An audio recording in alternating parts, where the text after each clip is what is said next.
Hi viewers, welcome to my channel. My name is Sangeetha. నేను 2005 to 2013 వరకు teaching ఫీల్డ్లో ఉన్నాను. తర్వాత గ్యాప్ తీసుకున్నాను. నేను నర్సరీ, యూకేజీ, ఎల్కేజీ కిడ్స్కి ఎలా బేసిక్ నేర్పించాలి, ఎలా ఆల్ఫాబెట్స్ నేర్పించాలి, ఎలా నంబర్స్ నేర్పించాలి, ఎలా రీడింగ్ ఎలా నేర్పించాలి, రైటింగ్ ఎలా నేర్పించాలి, అప్ టు 5th క్లాస్ పిల్లలకి ఫ్రాక్షన్స్ ఎలా నేర్పించాలి, అడిషన్స్ ఎలా నేర్పించాలి, ఆడ్ నెంబర్స్ ఎలా నేర్పించాలి, ఈవెన్ నెంబర్స్ ఎలా నేర్పించాలి అనేది నేను నెక్స్ట్ వీడియోలో పోస్ట్ చేస్తాను. ప్రజెంట్ అయితే నేను నర్సరీ కిడ్స్కి ఏం నేర్పించాలి.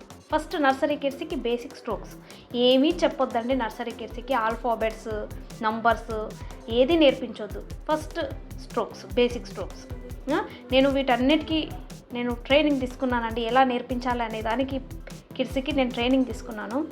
First standing line, basic strokes. First standing line, second sleeping line, third right slanting line, fourth left slanting line, fifth left curve, sixth right curve, 7 upward curve, 8 downward curve, again circle. వీటిని use చేసుకుంటూ nursery కిడ్స్కి alphabets ఎలా నేర్పించాలి. First of all A స్ట్రోక్స్ని use చేసుకుంటూ పిల్లలకి A ఎలా రాయించాలి. Right slanting line. ఏ ఒక క్రాస్ ఏ రాయాలి అంటే right slanting line. Another line రాయాలి అంటే లెఫ్ట్ స్లాంటింగ్ లైన్. మిడిల్లో లైన్ రావాలి అంటే స్లీపింగ్ లైన్. చూడండి ఇక్కడ right slanting line, left slanting line, sleeping line వచ్చేసింది కదండి. బి నెక్స్ట్ బి రాయాలి అంటే standing line, left cow, left cow, left cow, again once again left cow. Strokes use చేసుకుంటూ ఆల్ఫాబెట్స్ నర్సరీ కిడ్స్కి రాయించండి. ఈజీగా రాయగలుగుతారు. ఈ స్ట్రోక్స్ నేర్చుకుంటే చాలు, వాళ్ళు ఎవరిని అడగరు. వీటిని యూజ్ చేసుకుంటూ మనం ఈ ఇంట్ ఇస్తే చాలు, పిల్లలందరూ ఆటోమేటిక్ రాయగలుగుతారు. C right curve, D standing line, left curve. ఈ చూడండి ఈ standing line, sleeping line, again sleeping line, once again sleeping line. One standing line, 3 sleeping lines. Next F రాయాలి అంటే standing line, sleeping line, another sleeping line. F completed.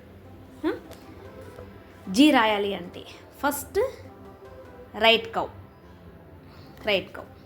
Small sleeping line, small standing line. G completed. H రాయాలి అంటే standing line, middle sleeping line. J రాయాలి అంటే GHI రాయాలి అంటే first sleeping line, then sleeping line, standing line. I completed. J sleeping line, standing line, up curve, upward curve. Okay, J completed. J. K standing line, K రాయాలి అంటే first standing line. చూడండి right slanting line, left slanting line. K completed. ఇలా basic పిల్లలకి first nursery కిడ్స్కి ఇవి practice చేయించండి. తర్వాత మీరు ఆల్ఫాబెట్స్ రాయించండి. మనం చెప్పనవసరం లేదు. పిల్లలు ఆటోమేటిక్ ఇవి నేర్చుకుంటే ఆటోమేటిక్ ఆల్ఫాబెట్స్ వాళ్ళే రాసేస్తారు. మనము వాళ్ళకి ప్రెజర్ చేయని అవసరం లేదు. ఇవి హింట్ ఇస్తే చాలు. హ్యాండ్ రైటింగ్ నర్సరీ కిడ్స్కి హ్యాండ్ రైటింగ్ ప్రాక్టీస్ కావాలి అంటే ఫస్ట్ డబల్ రూల్ నోట్స్ తీసుకొని ఓన్లీ సర్కిల్స్ ఏది నేర్పించొద్దండి. ఓన్లీ సర్కిల్స్ పెట్టించుకుంటా వెళ్ళండి. డైలీ 1 పేజ్ సర్కిల్స్ పెట్టించండి. నేను నా పిల్లలకి ఇలానే నేర్పించాను. ఆల్ఫాబెట్సే కానీ మ్యాథమెటిక్సే కానీ నేను ట్రైనింగ్ తీసుకున్నాను కాబట్టి నేను ఇలానే నేర్పించాను. మీరు ఇది ఫాలో అవ్వాలని కోరుకుంటున్నాను. Thank you all. బాయ్.